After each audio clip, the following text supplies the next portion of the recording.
এটোপাল নেমু ৰসে যিদৰে হাজাৰ লিটাৰ গাখীৰ নষ্ট কৰি দিয়ে, ঠিক সেইদৰে মানুহৰ অহংকাৰে তেওঁৰ হাজাৰ ভাল গুণকো নষ্ট কৰি দিয়ে। মানুহে জ্ঞানৰ পৰিচয় দিয়ে কথাৰে, যোগ্যতাৰ পৰিচয় দিয়ে নিজৰ কৰ্মেৰে আৰু বংশৰ পৰিচয় দিয়ে নিজৰ ব্যৱহাৰে।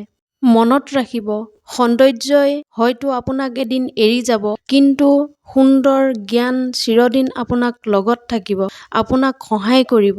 কিছুমান মানুহে নিজকে লৈ বহুত অহংকাৰ কৰে, নিজকে লৈ গৌৰৱ কৰে, কিন্তু তেওঁলোকে হয়তো নাজানে যে ফুলৰ সৌৰভ আৰু মানুহৰ গৌৰৱ বেছিদিন নাথাকে। আমি এইটো কোনোদিন পাহৰি যোৱা উচিত নহয় যে এই জগতত একোৱে চিৰস্থায়ী নহয়, আনকি আমাৰ সমস্যাবোৰো। অতিৰিক্ত সুখী থকাৰ কথা আৰু অতিৰিক্ত কষ্টত থকাৰ কথা কেতিয়াও কাকো নকব, কাৰণ সুখত থকা দেখিলে মানুহৰ নজৰ লাগে আৰু কষ্টৰ কথা গম পালে মানুহে নিমখ ছটিয়ায়। জীৱনটো জ্ঞানীৰ বাবে এটা উপহাৰ আৰু মূৰ্খৰ বাবে জীৱনটো কেৱল এখন নাটক।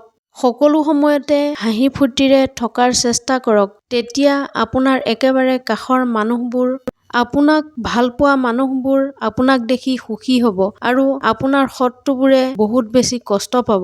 যাক মূল্য দিবলৈ গৈ সদায় নিজৰ মূল্য হেৰুৱাবলগীয়া হয়, তেওঁ আপোনাৰ জীৱনত এটা অভিশাপৰ বাহিৰে আন একো নহয়। বন্ধুসকল, ভিডিঅ'টো ভাল লাগিলে মোৰ চেনেলটো ছাবস্ক্ৰাইব কৰিবলৈ নাপাহৰিব।